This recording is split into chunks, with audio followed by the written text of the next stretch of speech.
اعوذ باللہ من الشیطان الرجیم بسم اللہ الرحمن الرحیم۔ درود پاک پڑھیے۔ الصلاۃ والسلام علیک یا سیدی یا رسول اللہ وعلی آلک واصحابک یا سیدی یا حبیب اللہ۔ الصلاۃ والسلام علیک یا سیدی یا نبی اللہ وعلی آلک واصحابک یا سیدی یا جد الحسن والحسین۔ میں نے کوئی آیہ مبارکہ کا سہارا نہیں لیا اور نہ ہی کوئی تمہید باندھنا چاہتا ہوں۔ قاضی صاحب نے تعارف کرایا کہ اسد اللہ شاہ صاحب کے اساتذہ میں سے ہیں۔ مجھے وہ بات یاد آ گئی، حضور کے چچا حضرت عباس رضی اللہ تعالیٰ عنہ سے کسی نے پوچھا تھا کہ عمر میں آپ بڑے ہیں یا سرکار بڑے ہیں؟ تو آپ نے بڑے عشق کی بات کی تھی۔ آپ نے فرمایا بڑے تو حضور ہی ہیں، بس پیدا میں پہلے ہو گیا تھا۔ بس میں اس درگاہ پہ ہاتھ جوڑ کے یہی عرض کروں گا کہ یہ ہمارے لیے خوش بختی ہے کہ سادات کے ایک گھرانے کی نوکری ہماری قسمت میں آئی ہے، ورنہ بڑائی ساری سادات کے گھرانے کے لیے ہے۔ میں حضور ضیاء الامت رحمۃ اللہ تعالیٰ علیہ نے ضیاء النبی شریف کے اندر چوتھی جلد میں جہاں غزوہ خندق کا ذکر فرمایا ہے، اس کی ایک چھوٹی سی بات بیان کر کے اپنی گفتگو کو مکمل کر دوں گا۔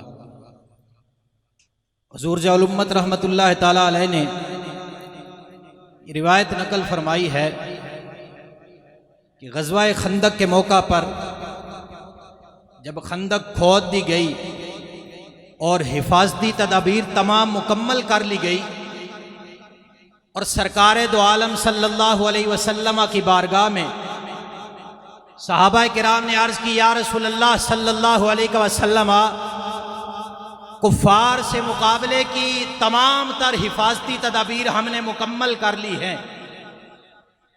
جب یہ بات حضور کو بتائی گئی، سرکار اپنے خیمہ مبارک سے چلے، مسجد شریف میں تشریف لے گئے۔ ایک دن سرکار ظہر کے وقت تشریف لے جاتے ہیں، مغرب تک وہاں قیام فرماتے اور اللہ کی بارگاہ میں دعا کرتے، مولا ہمارے بس میں جو کچھ تھا ہم نے کر دیا، اب تو ہی اپنے بندوں کی مدد اور نصرت فرما۔ دوسرا دن آیا، پھر حضور نے یہی عمل فرمایا، دعا فرمائی رب کی بارگاہ میں۔ تیسرے دن پھر حضور نے اسی طرح دعا فرمائی۔ اس میں ہمارے لیے سبق کیا ہے کہ ہم ساری محنت اور کوشش کرنے کے بعد بھی اولیاء کا فیض لے کر، ان اولیاء کی نسبت لے کر رب کی بارگاہ میں ہاتھ اٹھائیں، مولا ہمارے بس میں جو کچھ تھا ہم نے کر دیا ہے، اب جو کچھ کرنا ہے اپنے ولیوں کے صدقے میں تم نے کرنا ہے۔ بس یہ رب کی بارگاہ میں التجا ہوگی۔ اور نتیجہ کیا ہوا؟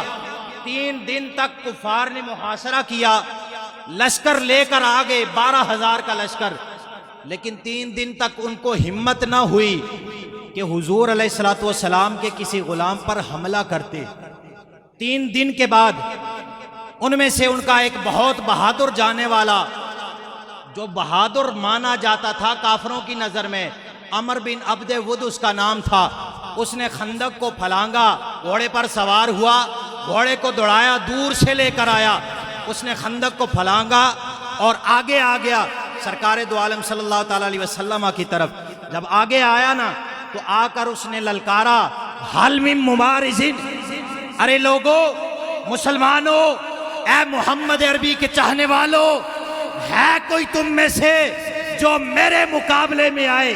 سرکار دو عالم صلی اللہ تعالیٰ علیہ وسلم نے اپنے غلاموں کی طرف دیکھا اور حضور نے فرمایا، اینا علی،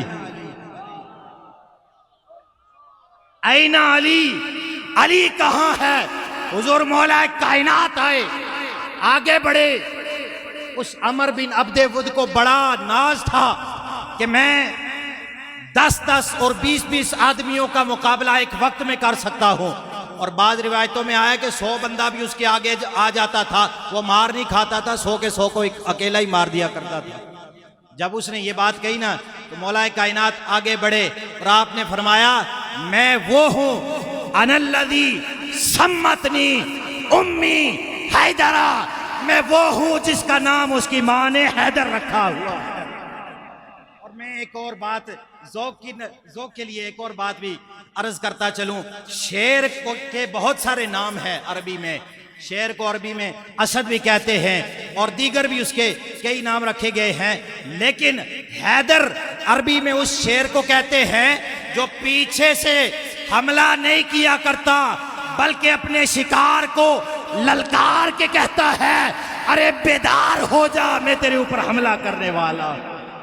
مولا کائنات بتا کر حملہ کیا کرتے تھے. آپ نے اپنی تلوار مبارک چلائی نا اور اس کے 2 ٹکڑے کر دیے، درمیان میں سے اس کو کاٹ دیا، اور پھر صرف اسی کو نہیں کاٹا بلکہ روایت میں آتا ہے کہ اس کے گھوڑے کے بھی 2 ٹکڑے کر کے آپ کی تلوار زمین تک پہنچ گئی. ایک اعزاز یہ تھا. اور دوسرا اعزاز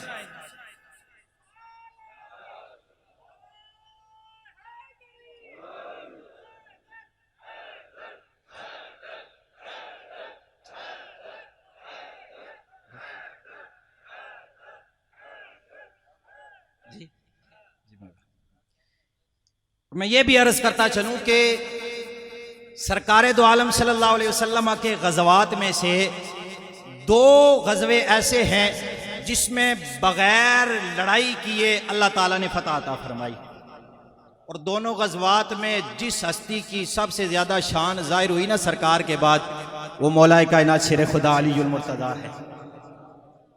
ایک یہ غزوہ خندق ہے جس میں سرکار کی یہ شان ظاہر ہوئی ہے، اور دوسرا فتح مکہ ہے. بغیر لڑائی کیے اللہ پاک نے اپنے محبوب کو فتح عطا فرمائی.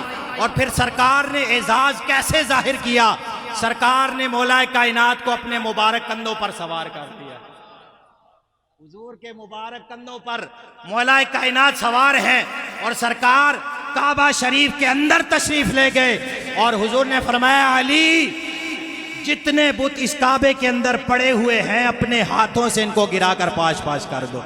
حضرات محترم، یہ 2 غزوات تھے جن میں اللہ پاک نے اپنے محبوب کو بغیر لڑائی کیے فتح بھی عطا فرمائی تھی، اور مولا کائنات کی ایک منفرد شان جو سرکار کی شان کے بعد ظاہر ہوئی تھی ان 2 غزوات میں ہوئی تھی. اللہ کریم کی بارگاہ میں دعا ہے کہ جو ہم مولا کائنات کی خوبصورت اولاد اور سرکار علیہ الصلوۃ والسلام کی پیاری شہزادی سیدہ کائنات کے خوبصورت گلشن کے پھولوں کا جو گلدستہ یہ سجا ہوا ہے، جن کی خدمت میں ہم حاضر ہیں، اللہ کریم ہمیں زندگی کی آخری سانس تک اس گلشن کے ساتھ محبت کرنے کی اور اسی محبت پر جینے اور اسی محبت میں مرنے کی توفیق نصیب فرمائے. وما توفیقی الا باللہ.